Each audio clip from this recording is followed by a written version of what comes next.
알아서 나 아,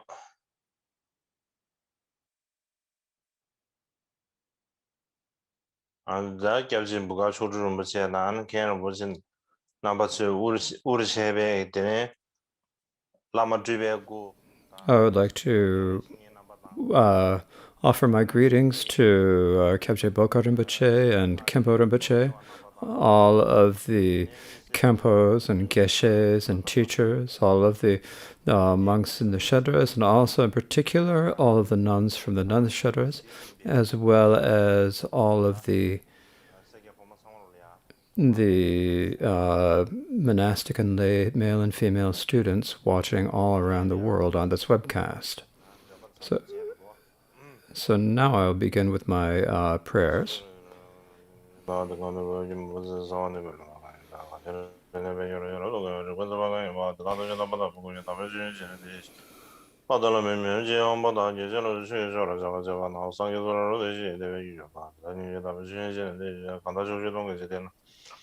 Dishi lomra jeba kanso da de me je ge me ge nyamba de de ja fa ye ge la lo de ge bon da me ge na dang ro gu ye da ge ba tham je ge lo da ge che de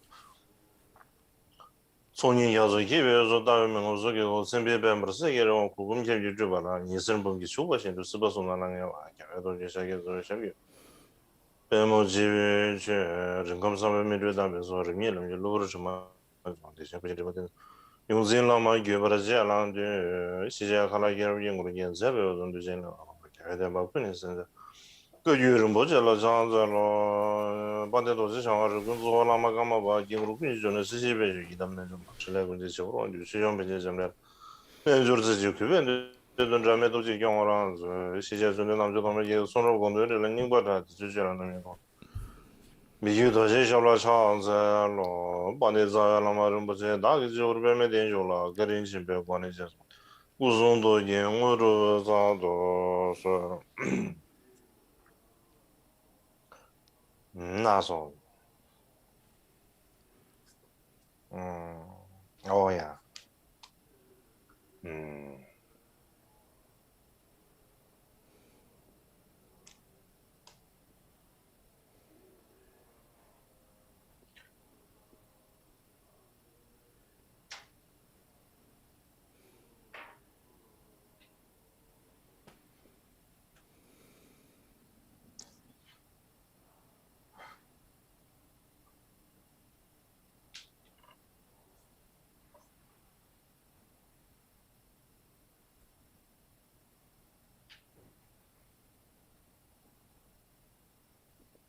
어야 다 되는데 당연 가상 엄마지 가출해다 가상 엄마 쌈다 가상 다 가상다 가니면 이니가 정리 한다 샤이고 뭐 쉬어 봐 Over the past couple of days, I spoke quite a bit about the topic of vegetarianism, and yesterday I didn't really look at the time. And I think actually the second session we had yesterday was probably the longest session we had in the whole month. I wasn't looking at the clock. And as I was teaching, I was starting to get a little tired and I was wondering what's going on. And later, when I looked at the clock, the time I'd spoken was probably was longer. And I think my body was giving me a sign that it was time to stop. Time was time.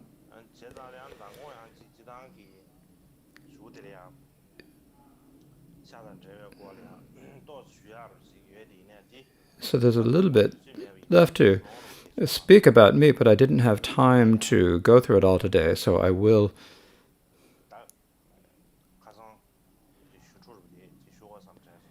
I thought I should speak about today what was left over to speak out from yesterday. But first, I should speak a little bit about what is said in the autobiographical verses Good Deeds.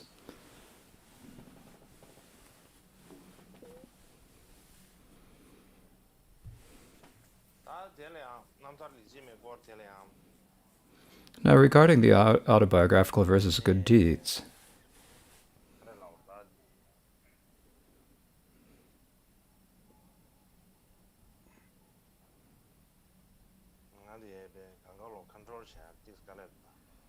I have to control everything, and that's not so easy.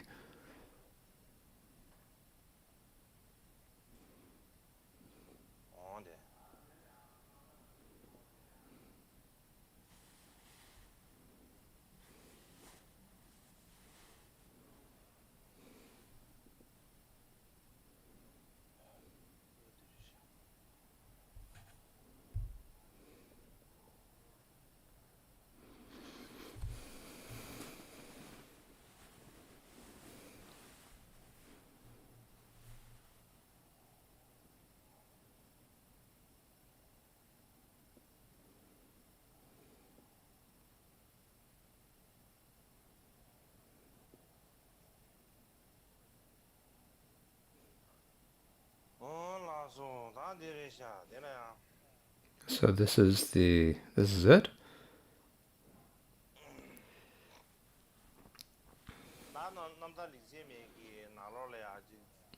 Within the autobiographical versus good deeds, there are the two main sections. And the second section of this is how he practiced the paths of the three types of individuals. That also has three parts. How he practiced the paths of the lesser, middling, and greater individuals. And so among these three subtopics, we're on the last one. The last topic is how he practiced the path of the greater individual. And this also has three parts: the intention arousing bodhicitta, the action of meditating on the two types of bodhicitta, and how he trained in the precepts of the two types of bodhicitta. So of these three, so today,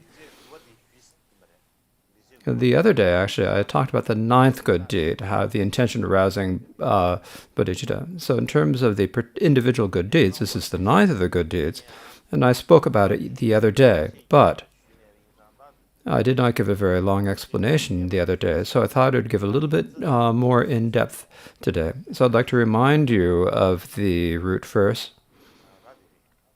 This is it.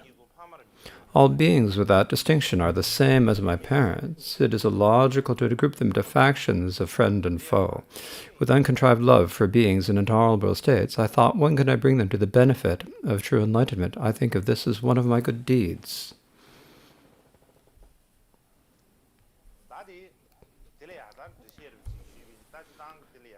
So to explain this,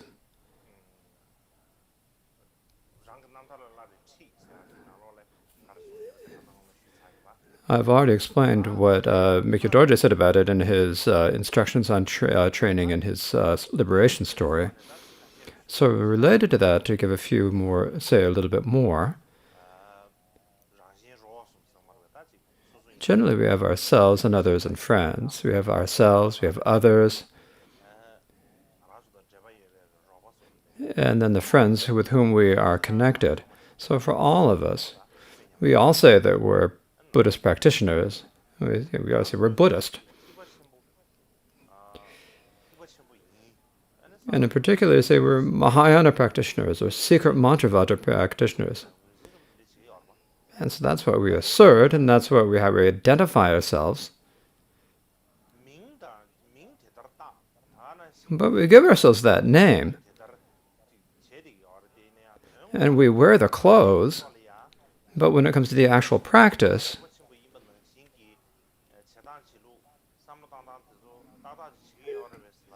we actually do the Mahayana practice as someone who is a Mahayana practitioner should. That's not really, if we look at this, it's really not certain we do.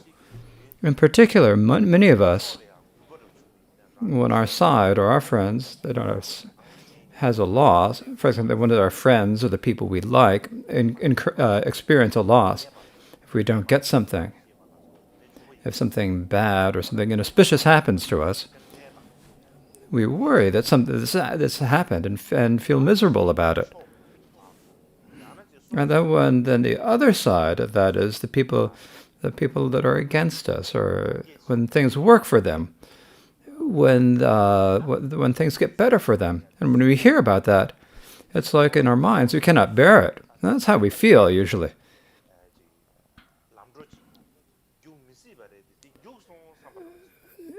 we think to ourselves, it shouldn't be that things are going well for them, but it did, and so then we feel uncomfortable and unhappy about that.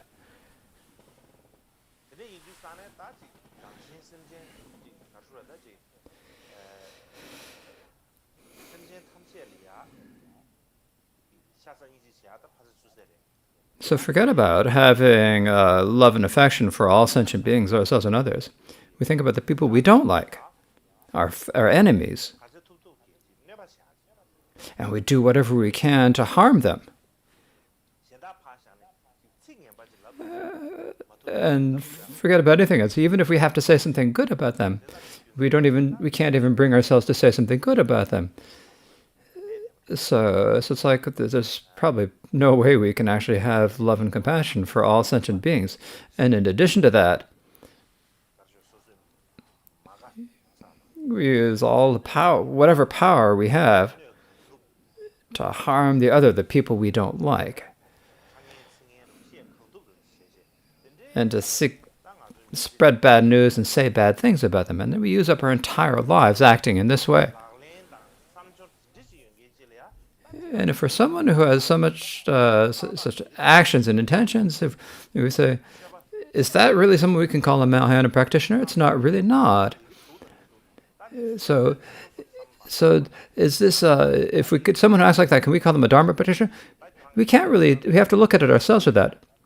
If we say that it's not okay, if we say that that's not okay, if someone were to say that to us, we wouldn't say that. It doesn't help us in terms of taming our own minds. And so in order to bring a bit of benefit to ourselves, we have to turn our attention inwards and look at, is our way of thinking good? We need to change our way of thinking, edit our thoughts. So we need to examine ourselves. And so before we do any Dharma practice, we need to look at our intention. So this is why it's always said we do that. We act as if we were Dharma practitioners, but in actuality,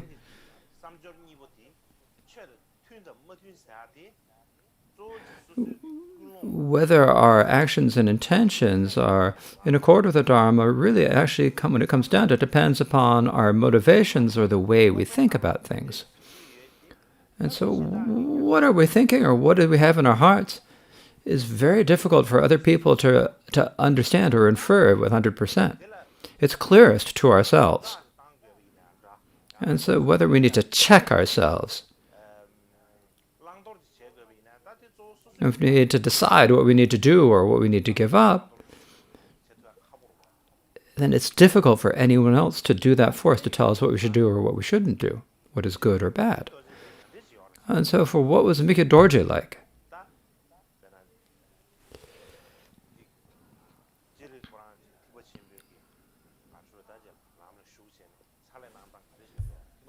So how was it that he entered the Mahayana and did his actions? How is it that he was a Mahayana practitioner, and how is it that he acted on love and compassion? It's like he wasn't just a good talker, and it wasn't just someone who put on a good show. He didn't just speak well, or look at it from the outside.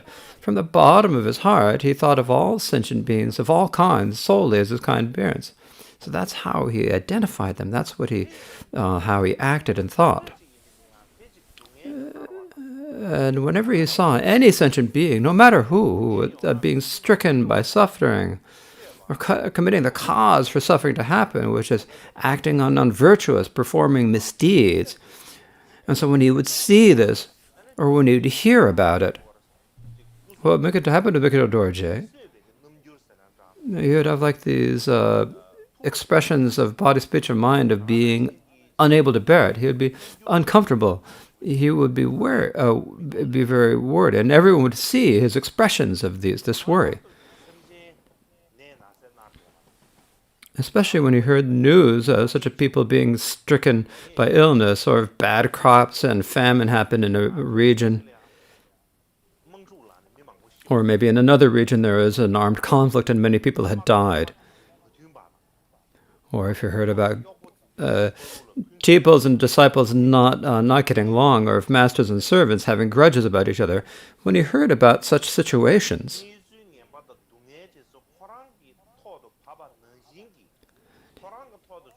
just as if he were actually experiencing the situation, those difficulties, as if he was experiencing the suffering, he would feel miserable and worry in the same way.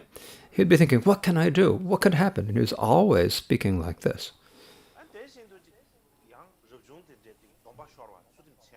When he heard about monastics breaking vows, or who having those vows were getting corrupted, who had got wrong views, when he heard about these situations, he'd think, what can I do? What would be best? And really worry about it greatly. And in particular, in the old days in Tibet, during the time of Mikyo Dorje, in the region of Utsang, there were many different leaders or lords of the different regions. Each region had its own lord, its own minor king. And the lamas also, who had a lot of influence in a particular region, they would be rather well known. And so some of the lords and the gurus did not have good intentions and conduct. They had bad intentions and conduct. And so this did occur. And when that happened, when he heard about such situations, what Mikyo Dorje would say is, these lords and gurus, what they should do is protect a lot of people. That's what the leg of the be worthy for them to do. That they should be doing is to give refuge and protection to many people. But the way that they think and they act is forget about helping and protecting other people. It's like they're acting in a way that you just don't know what lower realm they're going to fall into in their next lives. And so he would often say things such as this. And he would say many such things that showed how much he was worried.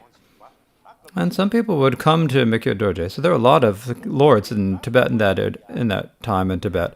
So if someone was like a friend if he was close to one lord, then another would be unhappy. And so there's so many lords, so who he should... So the question is, who should we...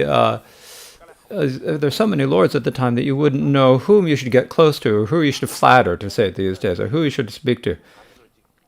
So people would say, I didn't make a good connection with this lord, and so I have a difficult situation that happened, people would say.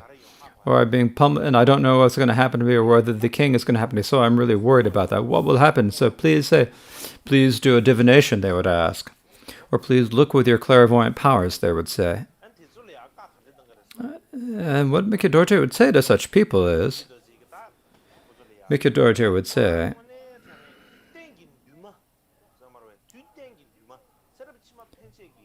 you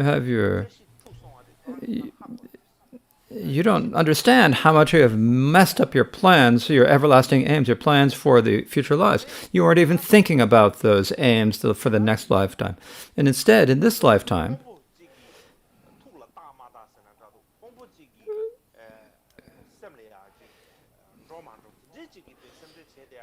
and you're so worrying so much about whether you're pleasing a particular lord or not, whether you're making a good connection to that or not, is making you suffer over things you shouldn't suffer there. This is what we call the story of the hare who's worrying about the sky falling, or like in English we would say the chicken little worrying about the sky falling. I'm not sure about the story in any case. I don't know the story about the hare, but you can talk about this. There's a bird. This bird is chicken little. And when the bird landed on the ground, or it didn't land, there was a bird landing on the sky, and they didn't landing on the ground. They didn't land on both feet. Landed on one foot, and the other just. And so there's some smart person who said, but why is they landing with only one foot and then the second foot? And so this person who said, This really slick-talking person said he didn't land with both feet because otherwise the ground would split beneath him, he said.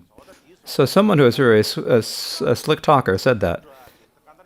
And so if the sky is falling, and is you don't understand that your big plans are falling through, and you're worrying about a small one. It's like this is a ridiculous way of working. And so he'd often give such advice. And the reason why he had to give such advice to other people is because Mikyo Dorje was so worried about whether that other person would achieve the everlasting happiness. Whether they would be able to be free from suffering. Sometimes people would come to Mikyo Dorje and they say someone has died, my relative, my father's, a friend, or someone they've passed away. So what should I do on their behalf? What virtuous act should I do on their behalf? So many people would ask this, and Mikyo Dorje would say,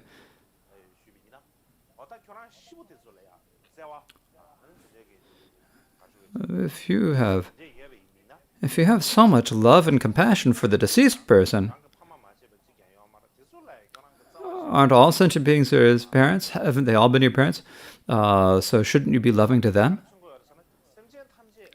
And what this is showing is that he was always remembering that all sentient beings had been his parents, and that's the sign of this. So it was always just coming out with his actions of body, speech, and mind.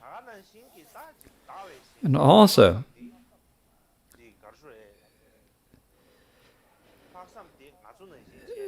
and he had the pure intention of cherishing others. For him, this was not like it was for us. It was something for us. It's something we have to intentionally try to produce. But for him, it just rose automatically within his mind. And you could just tell this even when you met his followers and entourage.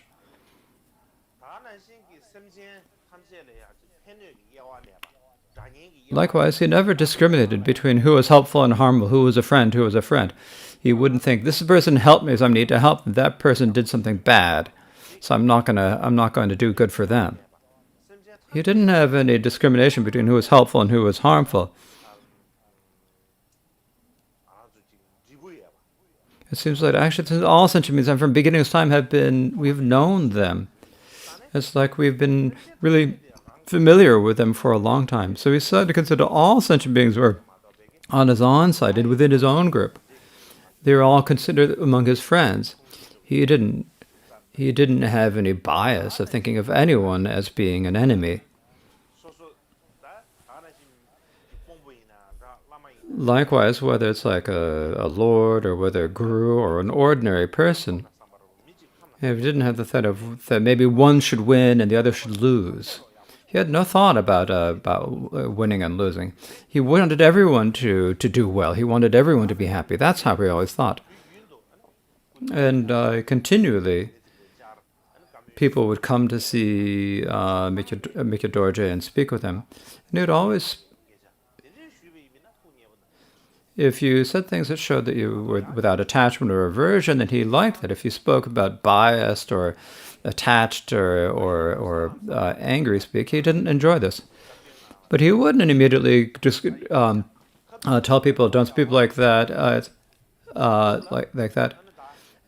He wouldn't say anything to people, but he wouldn't. At that time, he would just say, oh, okay, but inside he wasn't happy. Likewise, with those around her, he didn't have the idea that he was close to some and not close to others.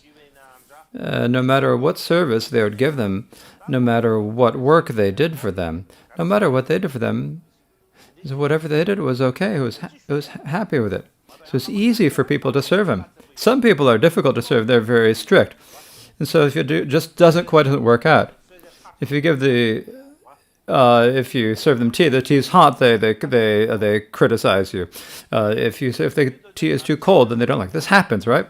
But Mikyo Dorje wasn't like that. No matter what it was fine. So it was very easy to serve. the attendants or the workers of the encampment. Sometimes they would do the jobs that they were given, and sometimes they would not. Sometimes they were able, and sometimes not. But he wouldn't criticize them then. He wouldn't censure them and say, you didn't finish that job, that wasn't good, and he wouldn't speak like that. And sometimes people make mistakes during work. And then people make a mistake in the work, or they do something that's not quite right. He wouldn't immediately, he wouldn't actually do,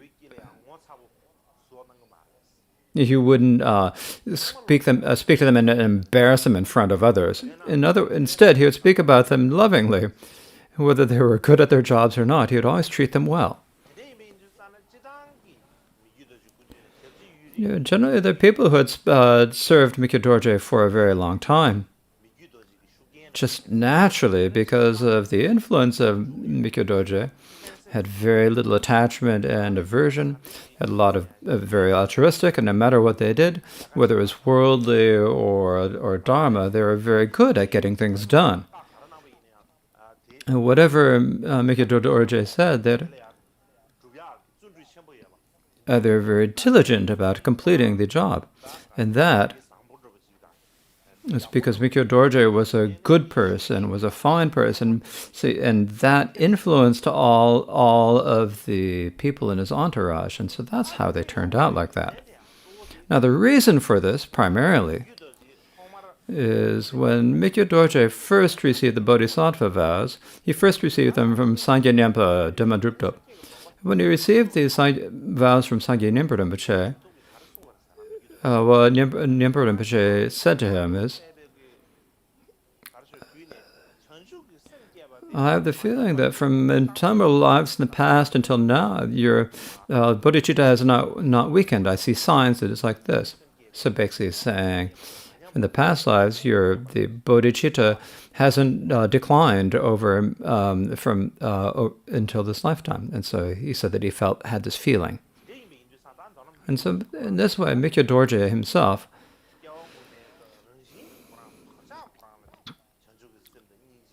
he had these really strong imprints, deep imprints of bodhicitta and compassion from previous lifetimes. Sangye Rinpoche wasn't someone who flattered people. He was a Mahasiddha. He was a yogi.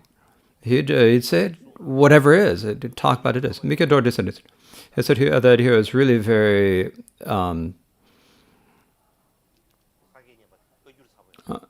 that he was very direct in his speech. And because of very direct and very forceful in his speech, he would just immediately say something we needed to do. He didn't think Mikyo Dorje is the Karmapa and then kind of hold himself back and convince him. He'd immediately say what he thought. To give an example of this,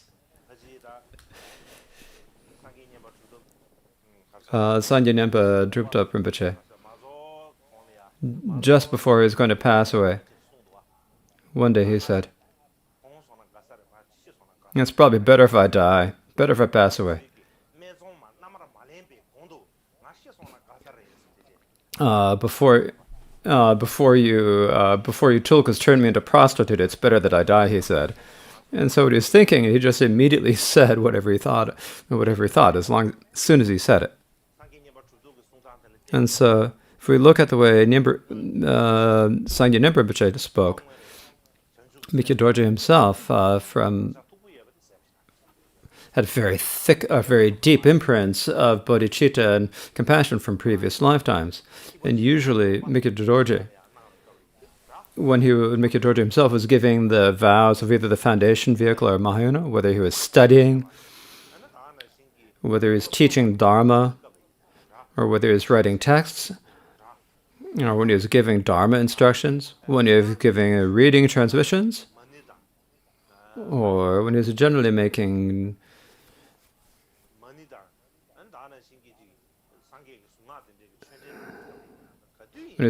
Dharma connections with other people through the Mani mantra or other Buddha's mantras, he would always have find a pure intention and a wish to And he would always prepare himself very, very well. And then only then would he actually begin. So basically in his mind, what he thought, he said that they're all sentient beings, of course. And then particularly there's the person who is placing their hope, they're the people placing hopes in him. And he would think about them. And in particular at that time, the teachings of the Buddha were in a severe decline. And he's thinking, what can I do to help them?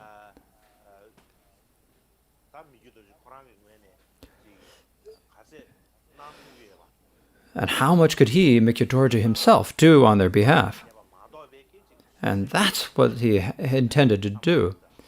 He didn't like have any selfish thoughts or any intentions at all. And when Mikyo Dorje was very little, what he would say is, so from the very time he was very young, so I've been given the title of Karmapa. He said, now I've got this title of Karmapa.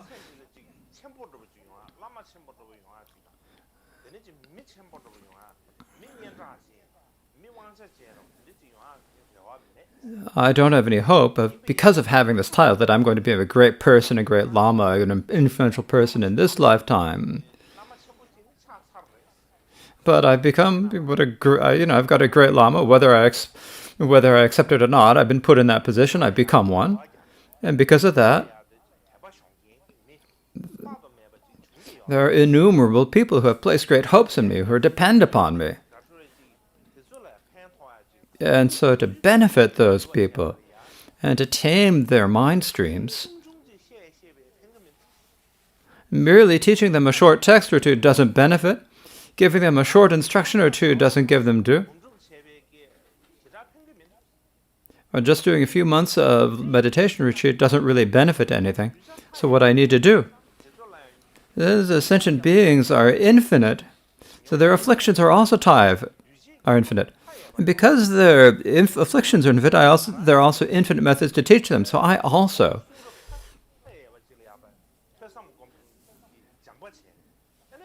I need to train myself by listening, contemplating, meditating infinite scriptures and do whatever I can to benefit them. And so he said this from the time he was very young. And just as he said, whenever he was taking an empowerment, transmission, or teaching, he was never distracted. Sometimes when he had to take a lot of empowerments and transmissions, but he never got distracted. He always. So he followed the gurus, and he followed the main four great teachers, and there are many teachers. But even after he finished them, he took responsibility himself to read texts,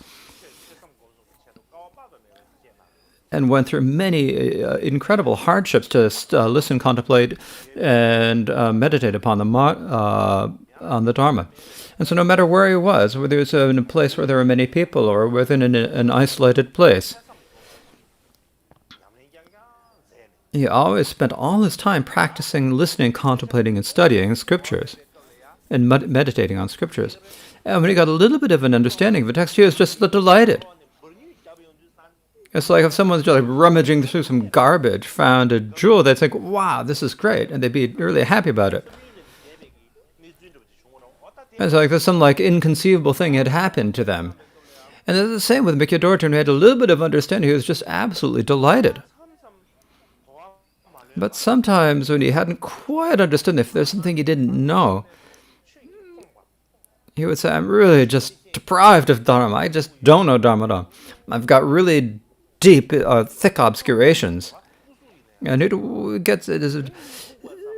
like to disturb his health. He wouldn't be able to sleep at night and he'd suffer so much from it. He just couldn't sleep. He would even cry, even shed tears. Think I'm such a wicked and obscured person to not be able to understand these scriptures. And he'd worry about it and make himself miserable over it. But it had been brief because of the power of his training in previous lives, because of the blessing of the gurus and the three jewels. He was able to understand the textual meaning of the scriptures as it was, even if he weren't actually taught it by a teacher or a spiritual friend, through the power of his own previous training. when you read the liberation stories of Mikyo Dorje, then some people would criticize him because he spent so much time. Then what they'd say is, this doesn't really, is reading all these texts that doesn't benefit people, or taking notes about issues and editing carefully. What point is there to doing it, they'd say. And in order to do this, we're staying in Uzang, where there really isn't anyone to make offerings. And we're just really sticking it out here. In order to be able to read the texts and make notes, we're staying in Uzang, no one's making offerings.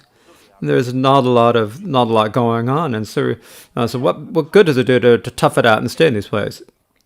Instead, wouldn't it be better to go to a place like Kham, or there's a lot of where food and drink would like shower down them like rain, and we'd have tens and thousands followers. Wouldn't that be good? He could have tens of thousands followers, and he could really establish the teachings of teaching and practice. Couldn't he do that? The way His Holiness does it, it's like just like a child's game. It's just so ridiculous. It's pointless. And so there were people who criticized him, who denigrated him like this, and who had wrong views about him. In particular, many of the students and people in his entourage who liked material things, for whom they didn't enjoy staying in Uzang, who just weren't happy staying with the Kambaba, they would go off to their own homelands and get really busy themselves incredibly with worldly concerns, with going food and misdeeds. They'd maybe say, I'll go in a few days and a couple of days, but instead they wouldn't stay with His Holiness and just leave.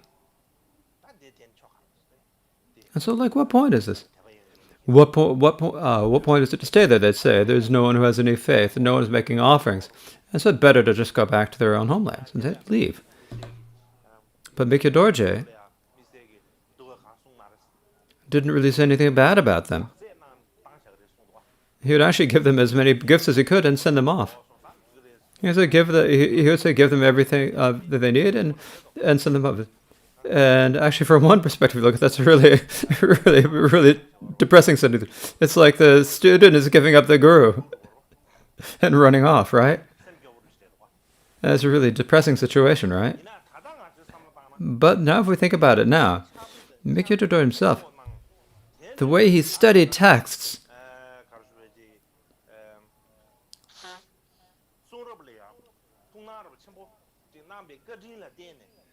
and it's because the kindness of him studying and learning the sutras, we in general the Taba Kagyu and in particular Karma Kagyu,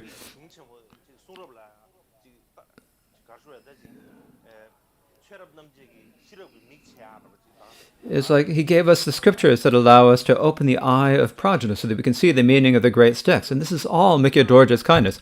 So if he hadn't really toughed it out like that, if we'd gone to a place where there are places where lots of offerings and a lot of people, then he always worried about that, then we wouldn't have anything now. And so if we look at Mikyo Dorje's times, he really went through a hard time before. But it's something that we should really praise and we should really rejoice in now. In the past, Gyatso said to me, and I think it's true what he said. Mikyo Dorje is very good that he goes it.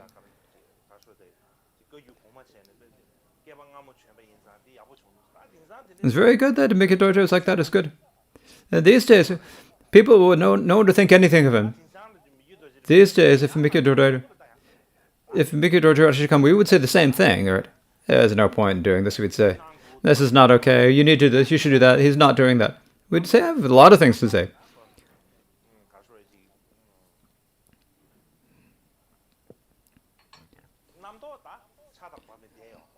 Because our thoughts just like fall like rain. Actually, at that time, the people who didn't stay with His Holiness and left, it's a sign that they really hadn't developed faith from their hearts in His Holiness. But actually,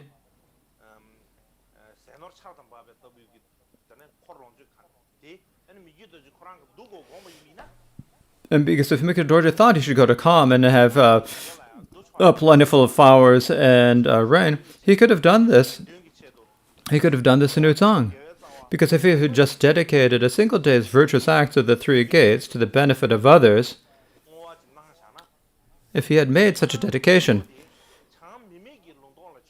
even if he had gone to unpopulated areas in the north, he could gather food, wealth, and flowers and students. They would have showered down on him like rain. But he said he could have done this, but he didn't have any desire. He didn't enjoy doing that. It's not that he was unable to gather students in Uzang, or that he couldn't get any food and offerings. It's that he didn't enjoy it. If he had tried, he could have done it, of course. At that time, there are many people who had a lot of faith in the Karmapa.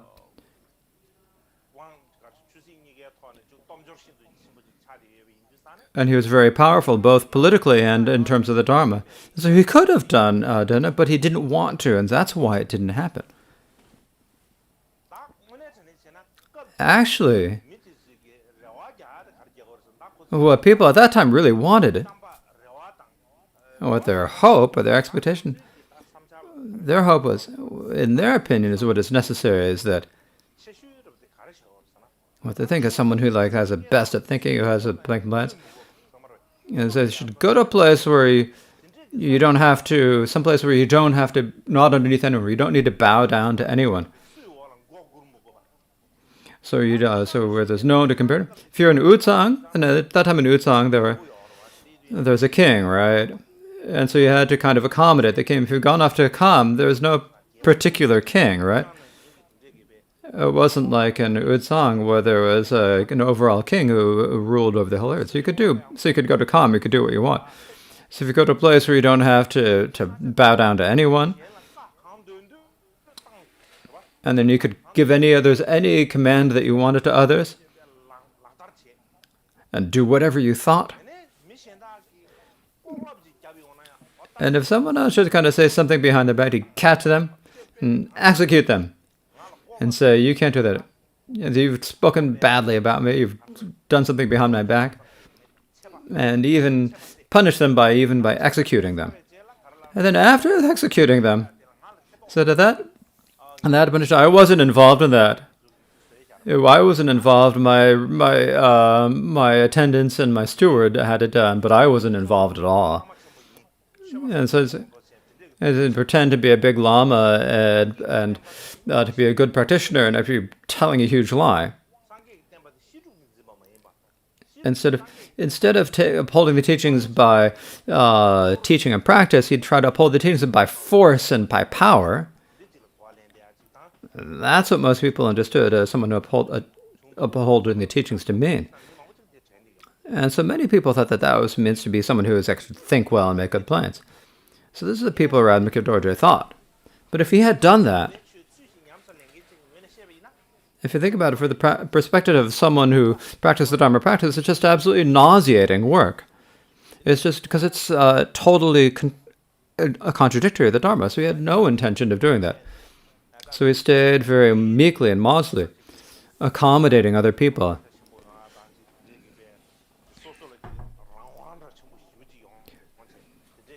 Instead of doing things to get power and some freedom for himself and taking control over the people. He didn't do that at all. So in brief, Mikado Dorje himself, no matter what task or action he did it without any ties of selfishness or the 8 concerns. Instead, he had the pure intention and actions to benefit the teachings and beings alone. That is how he intended alone. And because that's how he thought, sometimes he would say, kind of impressive, something he wouldn't say much. He would say, there's no one worse than me, there's no one poorer than me, there's no one who's more wicked or more obscure than I. But occasionally,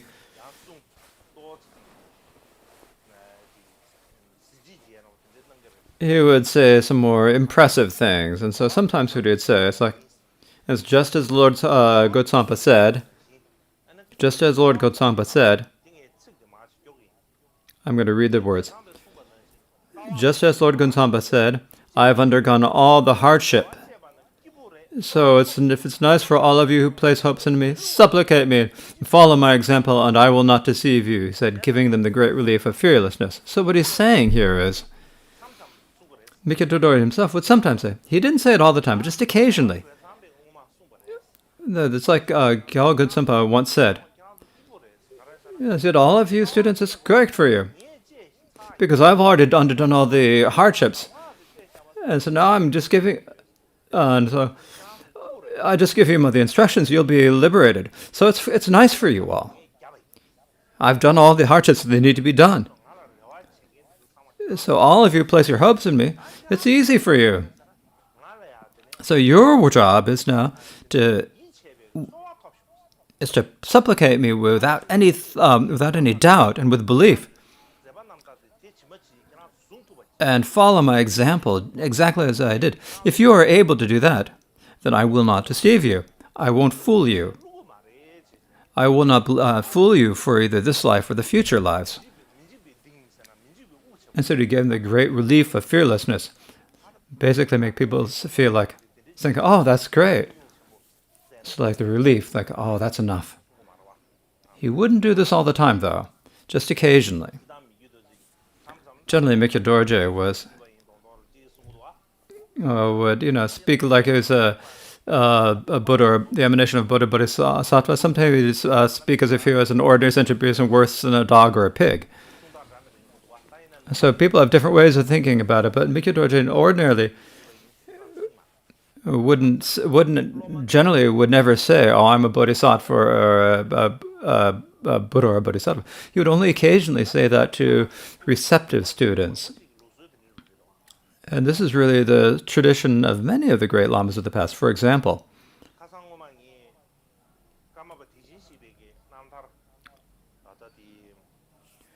I spoke about the life story of Rolpa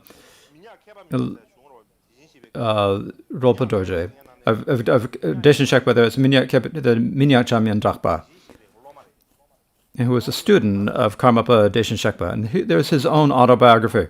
And in his autobiography, he says that when he went to go see Deshin Shekpa, and he wrote about whatever conversations he had with Deshin Shekpa. And when I was speaking about Deshin Shekpa the other day, I didn't see that.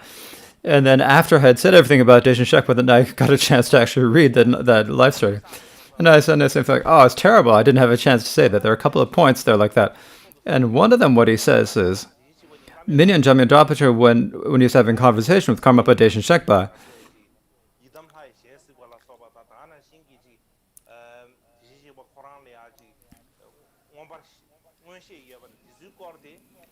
when they were speaking about whether Mikyo Dorje was a Buddha or Bodhisattva, where they had clairvoyance, and they were speaking as teacher and student at that time. Sometimes the servant would come to give them tree, and then when the tea came, the attendant came to serve tea, then they'd immediately stop speaking about it. The tea would serve the tea, and then he'd go, and then when the servant left, then he had to again resume speaking about it, because it's like a secret life story. Because it's something that people just can't understand. It doesn't, and people can't get their minds around it. Because of that, they lose their faith, and if they lose faith, then they accumulate misdeeds. And then, if they accumulate misdeeds, there's the danger they will fall into the lower realms. And so these are secret life stories. They are something that they don't really tell to ordinary people. But sometimes they say just a little bit. If they say a little bit, it's okay. But if you say too much, we don't believe it, right? Because people are strange. So I don't know. If you say, I don't know, to a lot of people, they say, oh yeah, he probably doesn't know. And sometimes you say, I know a little bit. And people say, oh yeah. We've got someone to pay help, we can place our hopes in. So people are really complicated. If you say, I know, they say it's pride. If you say you don't know, they say he doesn't know anything. And they get discouraged. It's really difficult, right? And so that's that. So first we'll take a break here. And then after we come together, we'll speak a little bit more about animals and meat. 다 공도 다 남달 리제베 나노네 다 리제 구바티 말베. So we were speaking about the ninth of the good deeds from the autobiographical versus good deeds, the rousing bodhicitta, and so we've completed that. And so to elaborate on that topic of rousing bodhicitta, I would like to speak a little bit about the topic of meat. So in general,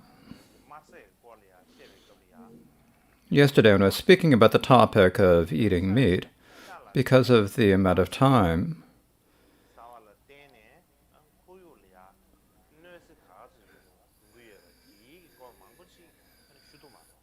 I was not able to say a whole lot about the topic of how eating meat causes environmental destruction. But I think that there are some aspects of this that are very important for us to understand.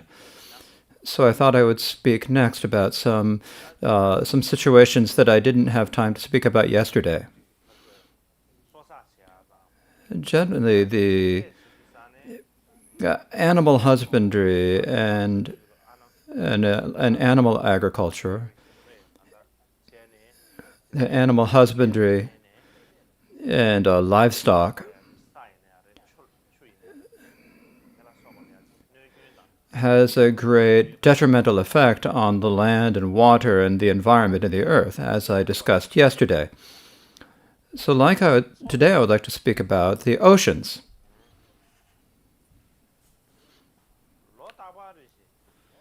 So every year,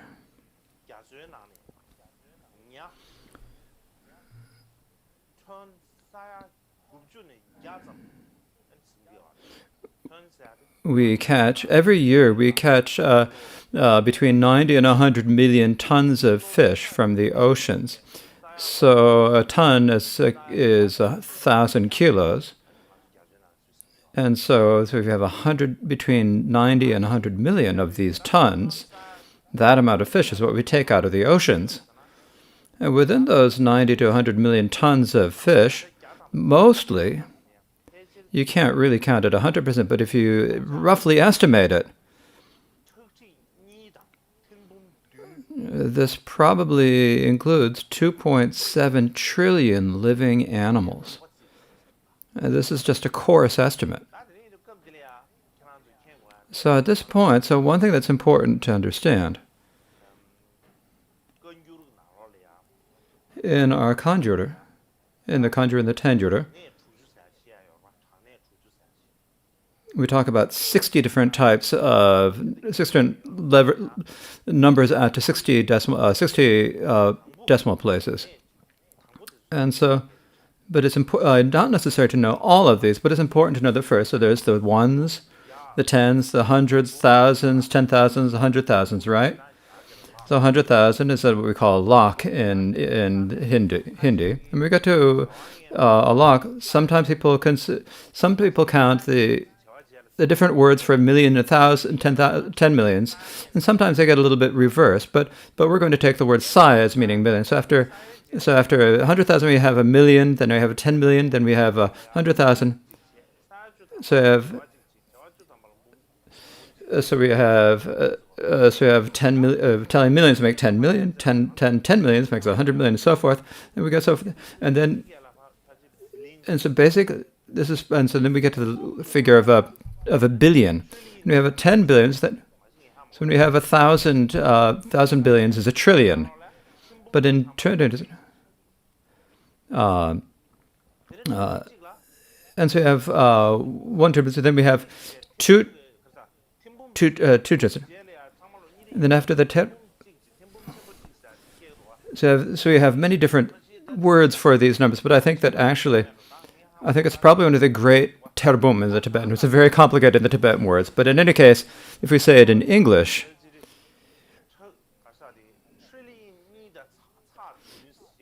2.7 trillion living creatures. So this is 2 big terbum and 2 small terbum, and 7 small terbum in Tibetan. In any case, however you count them, the main thing is it's like such an incredibly huge number of animals are caught from the oceans every year. And what we say is when they estimate, we're taking so many fish from the outer that by the year of 2048, there's the danger that we will have no fish left to catch in the oceans. This is their estimate. And when all of the oceans there'll be no more fish left to catch. They'll be empty of fish. There's this danger that this will happen. When you are fishing, if you're catching a pound of fish if you're bringing a pound worth of fish, at the same time you're catching 5 fish, you're also catching many other fish. You're catching 5 pounds of other marine species are also caught with that pound of fish. And that's it. Now the one that are caught by the side, you've got 1 pound that you're going to catch, but together you've got 5 pounds that you've got. There's other living sentient beings are taken, and the ones who don't need are just thrown out carelessly. And when they're thrown out, when they're caught, they're wounded. Later, when they're just thrown without any care, and most of them die at that time. And because of that, every year in the 40% of the fish caught in the oceans are just wasted. They're not needed. They're thrown out. They don't care what happens and throw them out. If you think about it in terms of kilos, probably 28 billion kilos of fish are just thrown out. This is a really scary figure.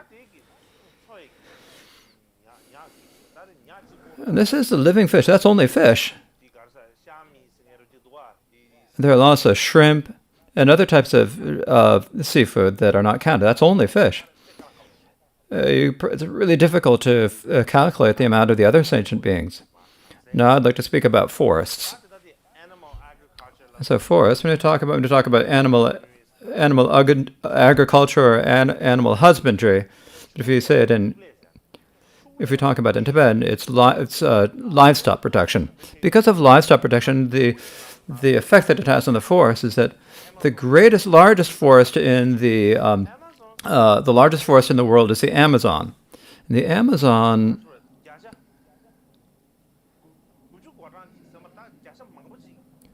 it's like around 90% of it, because of livestock production, like over 90% of the Amazon rainforest has been destroyed.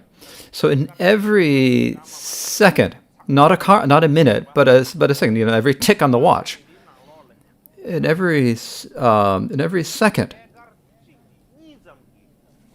between an acre and 2 acres of forest is destroyed and converted into grazing land. And what they're doing is they have to raise animals. In order to raise the cattle, you need to give them the crops, and so you need to plant the crops.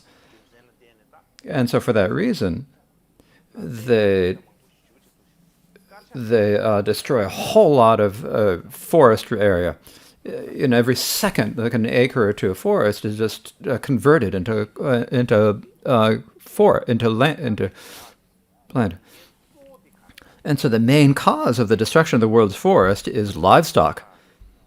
Is the livestock, and we have livestock production here, or we have animal husbandry. That's what we mean. And also the grain production for animal feed. So this is the primary cause of the destruction of the world's forests.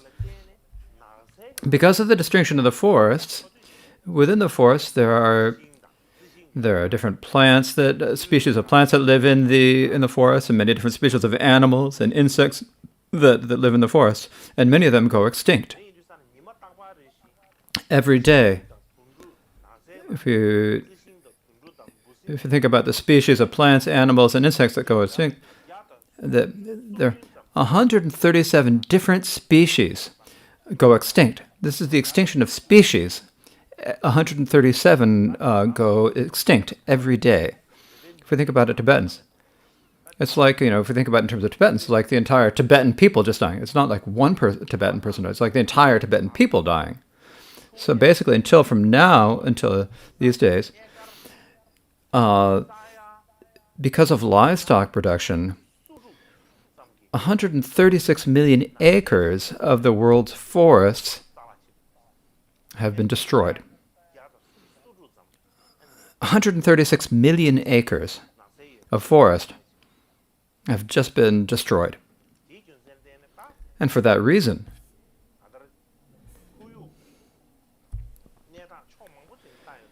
we think about it from many different aspects of environmental. Livestock production and animal husbandry is really something that we have to think about. When you talk about livestock production, in some of it, in the Tibetan and the Himalayan region, there's the traditional ways of raising animals. And that's, of course, taking of animals. But when I'm talking about animal husbandry here, that's not what I'm talking about. When I'm speaking about today's problems, it's basically talking about the business of animal husbandry. Some people might think I'm speaking about the nomad lifestyle of raising animals in Tibet. That's not what I'm speaking about. What I'm speaking about now is the business of animal husbandry and agriculture. In the traditional ways of raising animals in Tibet and the Himalayas is, if we compare that to the current methods of raising animals and the business of animal agriculture, I think for Tibet the animals are they're really well off. When you look at them, think about the livestock in Tibet, and I think it's like they've arrived in Sukhavati, like they've been reborn in hills, and it's going to be reborn in heaven. So I think it's less harm to the animals. But if you look at the current factory farming, it's like if I'm a nomad, right? So if we think about it, if we're doing we're doing it for our own family. It's not like we're doing livestock production to sell the meat to a lot of different people. So this is a very different bit. So for us, we would just raise enough meat for our family in accord with the amount that we need for our own lives. And so you don't need a whole lot. So for one day, for example, if you slaughter one yak, it'll probably last for the entire year. Now, when you're doing it talking about doing agricultural production, livestock production, you're doing it for many other people, for hundreds of thousands or millions of people. And so if you think out of a large people, you have to do it as a business. I think, how can you reduce expenses and you get more meat and get larger quantities? And so you do what you can to get better meat. And so you think about different methods and ways to improve the production.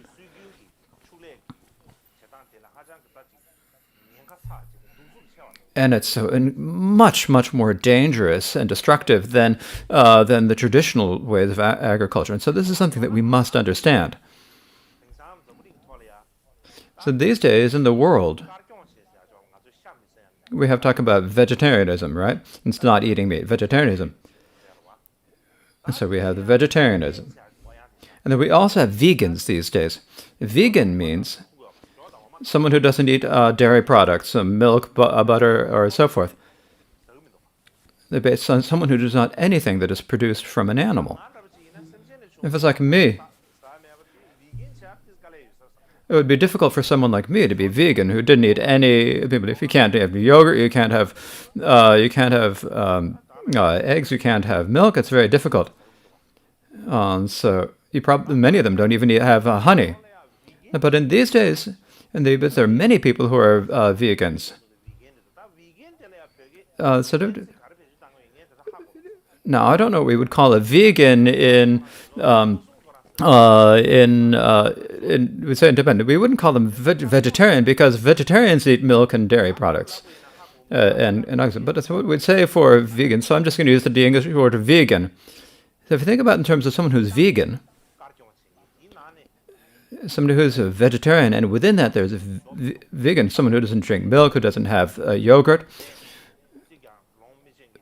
who does not eat anything that is produced by from an animal. That such a person, how much benefit that has is, so every day for the entire, it'll save 5,000 liters of world throughout the entire world because of being a vegan. In every day that it reduces the world water usage by 5,000 liters. And reduces the usage of grains by 20 kilos. And also in terms of the forest land, he'd have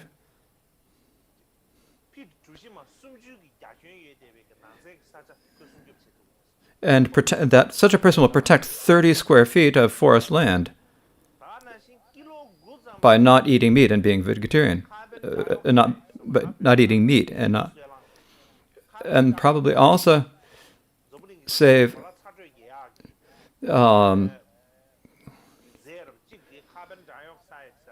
so among the greenhouse gases of the world, one of these is carbon dioxide, and this is one of the very harmful for causing global warming. So the vegan will be able to decrease the amount of carbon emissions by 9 kilos every day, and will be able to protect the life of one animal. And this is every day. Because of that person being vegan every day, in particular because of being vegan every day, the benefit they bring, or the reduction in harm, is that great. When we think about this, we think about water. When you open the tap, and we think about reducing water by being careful about the water temps and trying to reduce our garbage jars. And we do a lot of different things to do this. And they definitely help. But if we are vegan, there is a much more beneficial, has a greater effect on the world, a more benefit to the world, and will be able to give a much greater benefit to the world. And so, for that reason,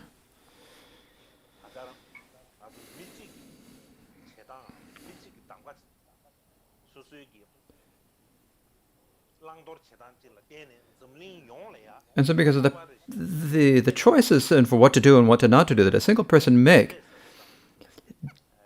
definitely have a result in terms of what happens in the world.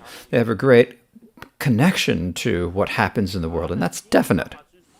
Likewise, in our traditionally, whether we're in abroad and in many countries, we say that if we eat meat, that it's good for our health.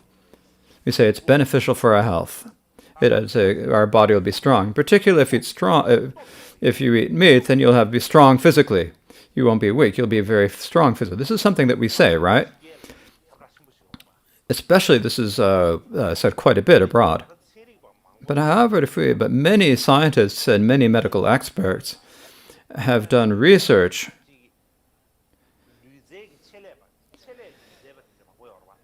and there are many athletes also, people who especially train themselves in athletic skills. And they've investigated this to find out if this is in fact the case or not.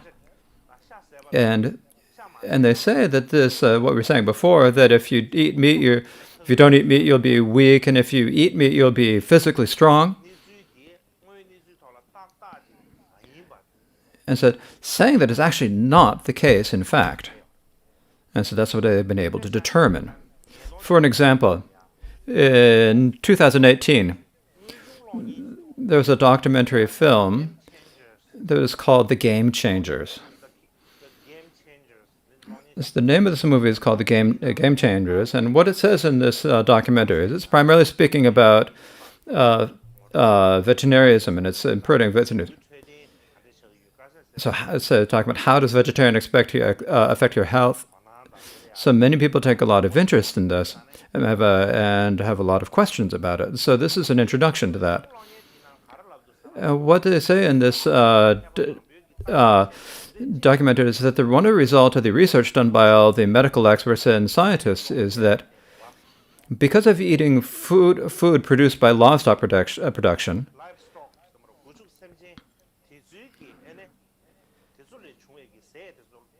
if we eat the foods that are produced by livestock production, then what happens to us is we have more inflammatory diseases, heart disease, and cancers, and other messages. So it's a condition that causes that, increases the risk. If you eat vegetarian, it is the opposite of that. You have less risk of inflammatory disease or less risk of heart disease and cancer. So it reduces the risk. Particularly if you are vegetarian, it increases the function or the power of the brains, and so they explain that it can increase your brain power. What it says in this documentary is that in the ancient Rome, so Rome was a very influential very influential situation in the ancient world, and there are many warriors and many gladiators, very strong people, and most of them were vegetarian. They determined, so they ate vegetarian food, and because of their vegetarian diet, they became very strong and they were able to be unbeatable by others. So they've recognized this. Likewise, if we actually see these days, we have like strong animals such as oxen or gorillas.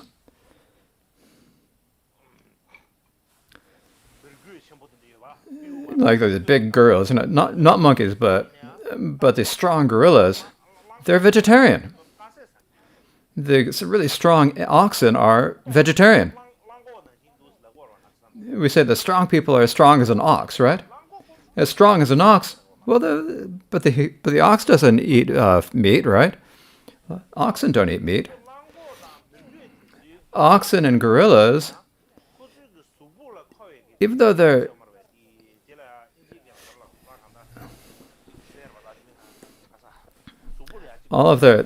there's a protein that they need. We call it, it's called protein. The English word, I've forgotten what we say it called in English, his own saying.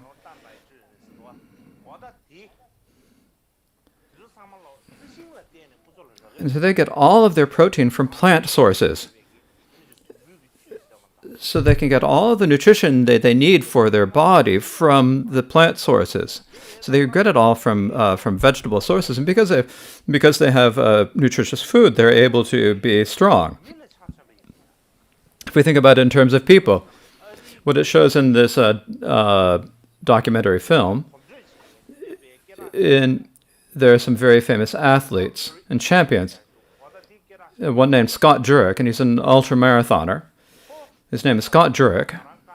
What he says is that, as I'm vegetarian, and that his wins were really directly related to his vegetarianism. That's not he. Likewise, between 1984 and 1996, there was an athlete, an American athlete, who won 9 Olympic gold medals through sprinting and jumping. So basically, in track and field. So so Carl Lewis is a very well-known athlete of that time. He was also vegetarian, and what he says, he was able to.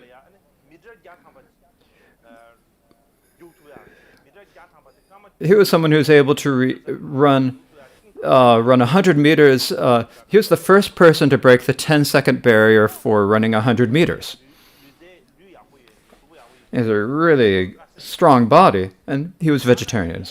He said, likewise, there was an American athlete named Kendrick James Ferris, and he was also a weightlifter. He was able to lift a lot of strong weight. So he's a weightlifter, and he was also vegetarian. And so for these reasons,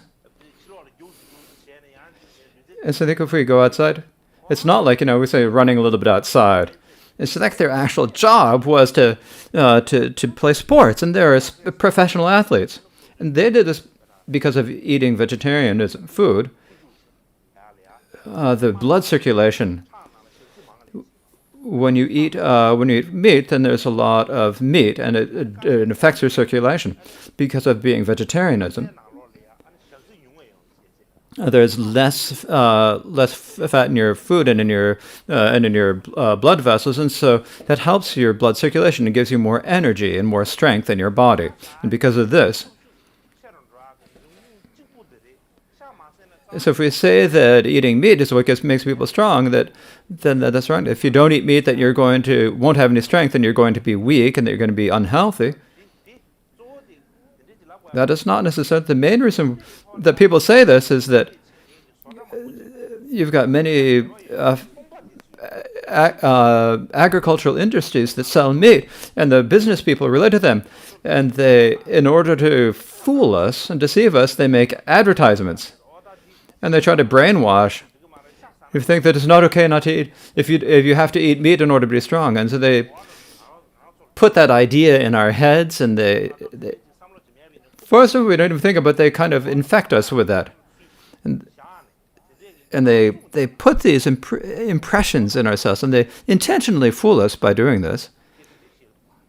And so for that reason, for us to have a strong body, if we say that you have to have meat in order to be strong and to be healthy, is something that actually we shouldn't just follow what someone else is saying to fool us. Instead, we have to examine it for ourselves and think very, very carefully. And the reason is that you see a whole lot of different advertisements these days. Every day there's someone saying, you absolutely must have this. You must have this. If you don't have this, then you aren't going to be a whole person. You're only going to be a half a person. If you have a motorcycle, you have to. If you ride this bike, you're going to be a really impressive person. Everyone's going to look at you, and look at you with wide eyes. And so they've got the advertisements. We see this, right? You have the motorcycles flying through the sky, and we look at things that's really incredible to see it. And I think I got to go buy a motorcycle. We have that feeling, right? And the reason why they do this is that, first of all, when we first see the advertisement, we think it's like ridiculous. We think it's fake. We think, but you see it again, and you think, that's kind of nice. Yeah, that's so nice. We think that, right? And then we get to the point you start thinking, oh, I got to buy one. And so that's their plan.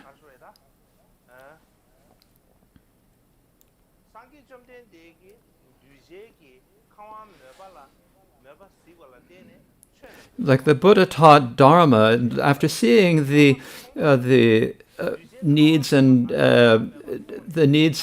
abilities of different sentiments, and what these business people are doing is they're examining what is it that people like and what do they want, and then they think about how can we fool us and brainwash, and they think of things and they make plans. If we say this will be good, if we use this word, it'll help. If we show this sort of an image, it'll be good. And they make these plans, and then they fool us.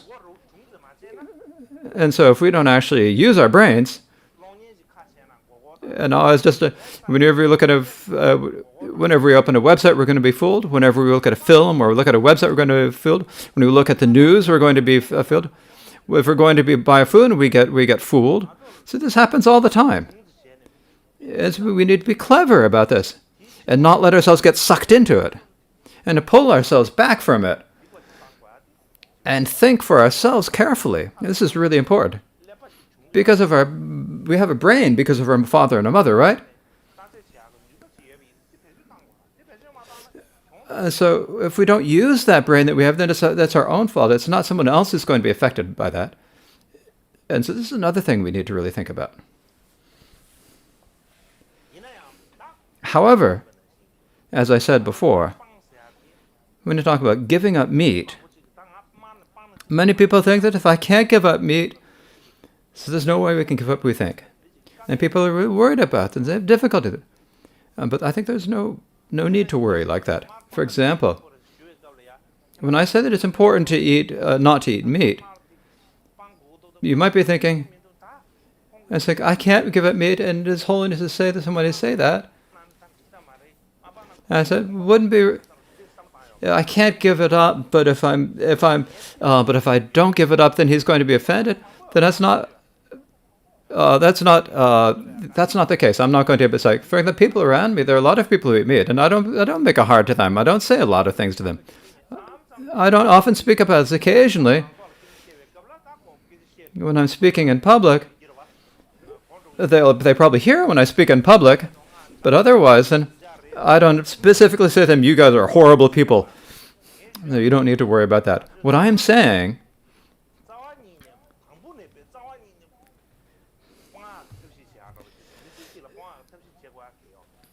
I don't think that we need to, first of all, think that we have to give it up entirely, give it up for life.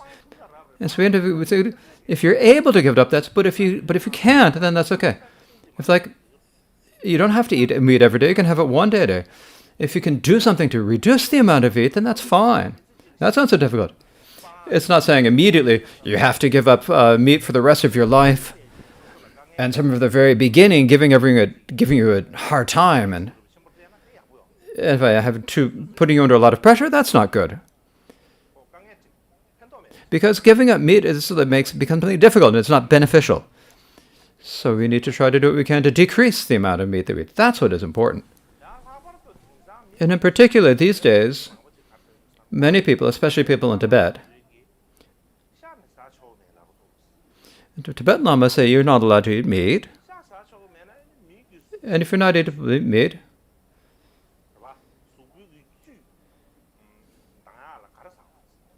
then what are you going to do to get enough nutrition for your body? So what should you eat if you're sick, for example? Many people say this.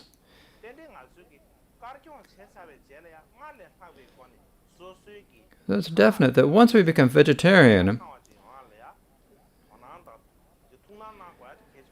it's really important once you become a vegetarian to pay a lot of attention to the nutrition to make sure you get enough. Of course, in general, we always have to pay attention to it. But actually, it's kind of a strange way of speaking. So normally when we're eating, we don't really worry about whether it's got nutrition or not. We just eat it. We eat whatever we get. But when you say there's no meat, then we say, oh, I'm not going to get enough nutrition. So normally we don't usually think about nutrition, but you say, when you talk about not eating meat, then only then do you start saying, am I going to get enough nutrition? So if it's that, I'm not certain that this is actually saying that you're worried about getting enough nutrition. So, but in any case, whether you're thinking about whether you're going to plan to eat meat or whether you're going to be a vegetarian, you have to pay attention to the nutrition your body is going to get. For example, for myself nowadays, I'm studying this myself. Studying about the different nutritional values of foods. I'm learning how to cook and learning how the different types of foods. So if one day I have to go to India, someday I'll gather all the cooks and the food managers, and we'll have a nice discussion. And we can have a competition to see who's got better skills, the cooks or me. There are so many monastics in the monasteries that for these, it's really important that the food that they are served is tasty and nutritious. Just filling your stomach isn't enough. In particular, since we're not eating meat, then in particular, you have to see whether you can have good and nutritious food, and paying attention to this is really important. If you say, don't eat meat, and not paying attention to food and to taste and nutrition, then that's not difficult. For it's like this. For example, I had this problem too, because when I stopped eating meat, I thought maybe there's some difference in my food, but I don't think it had a big effect. It's been 10 years now. In any case, so giving up meat and being a vegetarianism is not something we need to make something that's giving us a hard time, making things difficult and complicated for ourselves. And it's not something that we need to debate about. It's actually really easy, as I said the other day. There's no need to make it into something complicated. You don't need to make a lot of scriptures and logic and stuff with it, and talk about it. So then they're just going to make it into something difficult. We're making something easy into something difficult, and then once we've done that, if you say that it's not okay, if you say that it's not okay, and it's got very strange. There's no point to that. And so this is something that's important to keep in mind. So in brief, when you talk about giving up meat and eating and being vegetarianism, whether you're someone who eats meat or whether you're a vegetarian,